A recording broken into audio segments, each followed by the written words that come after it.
Assalamualaikum warahmatullahi wabarakatuh. Perkenalkan, nama saya Muhammad Reza Nugraha, peserta CPNS Angkatan 13, kelompok 4. Pada kesempatan kali ini saya akan mencoba menjelaskan mind map yang telah saya buat tentang wawasan kebangsaan dan nilai-nilai bela negara. Sebelum masuk ke definisi wawasan kebangsaan dan nilai-nilai bela negara, maka saya akan sedikit menceritakan tentang beberapa titik penting dalam sejarah bangsa Indonesia. Yang pertama ialah berdirinya Budi Utomo pada tanggal 20 Mei 1908. Yang kedua yaitu berdirinya Perhimpunan Indonesia yang diprakarsai oleh Sultan Kasayangan dan R.N. Noto Suroto pada tanggal 25 Oktober 1908 di Leiden, Belanda.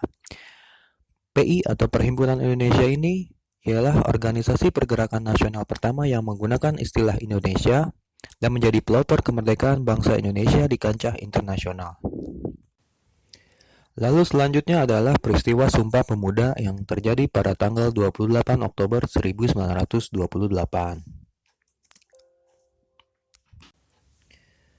Lalu selanjutnya ialah pembentukan BPU PKI atau Badan Penyelidik Usaha-Usaha Persiapan Kemerdekaan Indonesia pada tanggal 1 Maret 1945 dan juga pembentukan PPKI pada tanggal 7 Agustus 1945. Dan tentu saja selanjutnya yaitu tanggal 17 Agustus 1945 yaitu Hari Proklamasi Kemerdekaan Indonesia.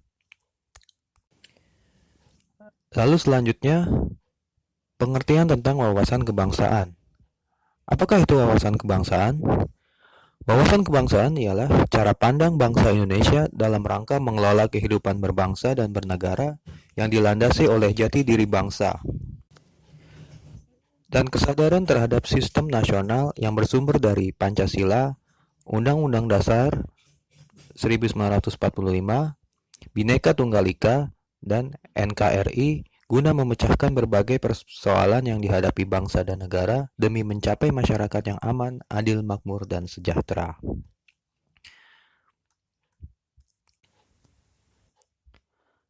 Ada 4 konsensus dasar berbangsa dan bernegara, yaitu yang pertama Pancasila.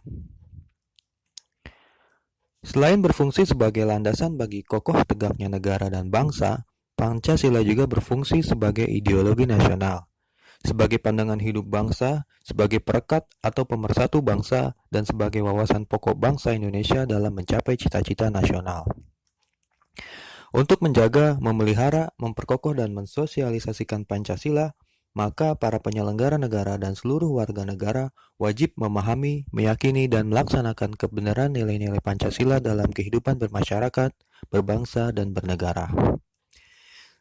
Konsensus dasar yang kedua yaitu Undang-Undang Dasar 1945.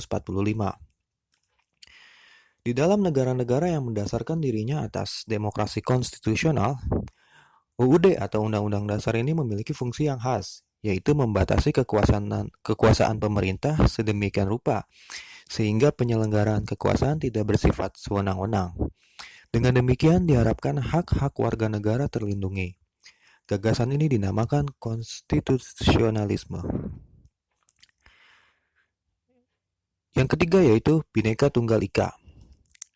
Sesuai makna semboyan Bhinneka Tunggal Ika pada lambang NKRI yaitu Garuda Pancasila, ialah berarti berbeda-beda tetapi pada hakikatnya satu.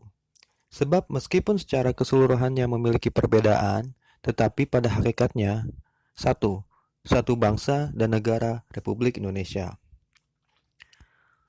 Lambang NKRI Garuda Pancasila dengan semboyan Bhinneka Tunggal Ika ditetapkan Peraturan Pemerintah Nomor 66 Tahun 1951 pada tanggal 17 Oktober dan diundangkan pada tanggal 28 Oktober 1951 tentang lambang negara. Lalu yang keempat, konsensus dasar yaitu Negara Kesatuan Republik Indonesia. Keberadaan Negara Kesatuan Republik Indonesia atau yang biasa disingkat NKRI tidak dapat dipisahkan dari peristiwa proklamasi kemerdekaan 17 Agustus 1945. Karena melalui peristiwa proklamasi tersebut, bangsa Indonesia berhasil mendirikan negara sekaligus menyatakan kepada dunia luar atau bangsa lain bahwa sejak saat itu telah ada negara baru, yaitu Negara Kesatuan Republik Indonesia. Tujuan Negara Kesatuan Republik Indonesia dalam sejarahnya dirumuskan dalam sidang periode kedua BPU PKI pada tanggal 10 sampai 16 Juli 1945 dan selanjutnya disahkan oleh PPKI pada tanggal 18 Agustus 1945. Adapun tujuan NKRI seperti tercantum dalam pembukaan Undang-Undang 1945 alinea keempat meliputi melindungi segenap bangsa dan seluruh tumpah darah Indonesia, memajukan kesejahteraan umum, mencerdaskan kehidupan bangsa, dan ikut melaksanakan ketertiban dunia berdasarkan kemerdekaan, perdamaian abadi, dan keadilan sosial.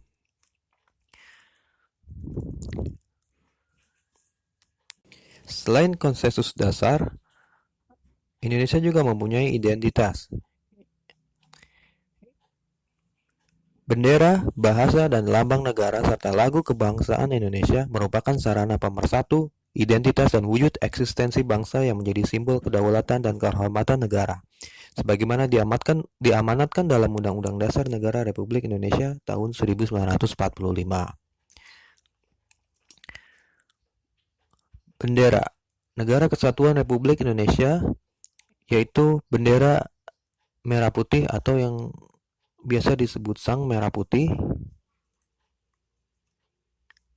Yang kedua yaitu bahasa Negara Kesatuan Republik Indonesia, yaitu bahasa Indonesia adalah bahasa resmi nasional yang digunakan di seluruh wilayah Negara Kesatuan Republik Indonesia. Ketiga adalah lambang negara.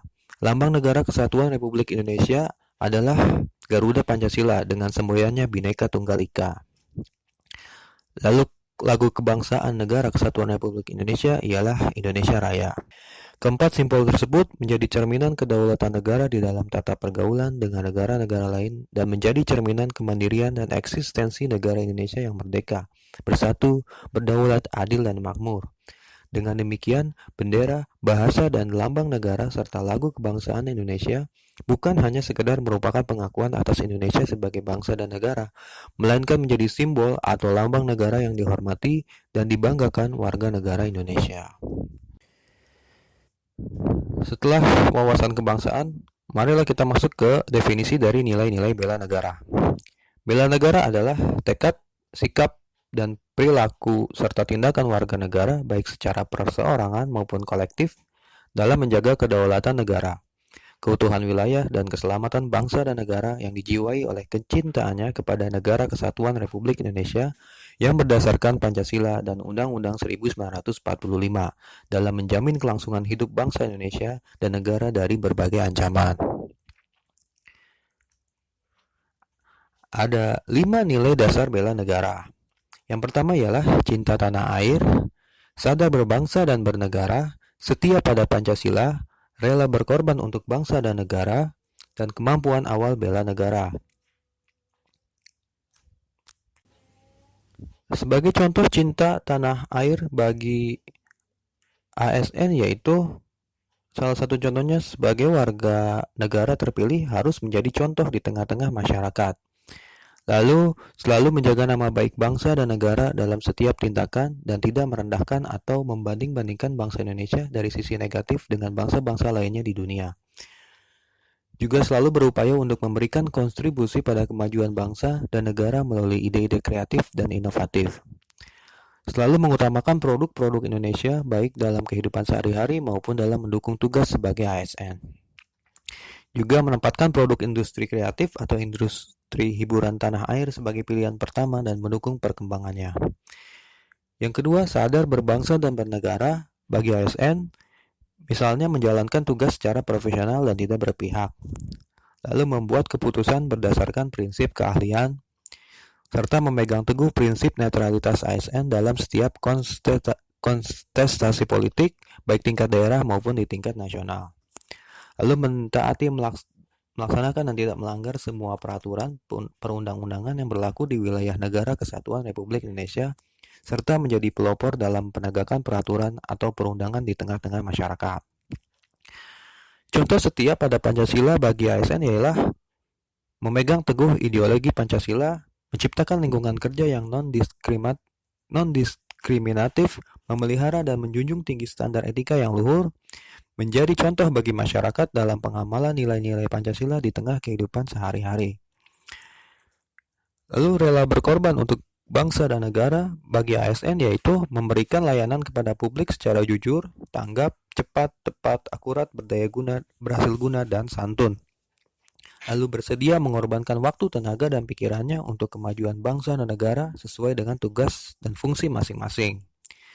Yang terakhir yaitu kemampuan awal bela negara. Bagi ASN, diaktualisasikan dengan sikap dan perilaku antara lain memiliki kemampuan dalam melaksanakan kebijakan dan program pemerintah, selalu menjaga kesehatan baik fisik maupun psikis dengan pola hidup sehat serta menjaga keseimbangan dalam kehidupan sehari-hari. Lalu senantiasa bersyukur dan berdoa atas kenikmatan yang telah diberikan Tuhan Yang Maha Esa.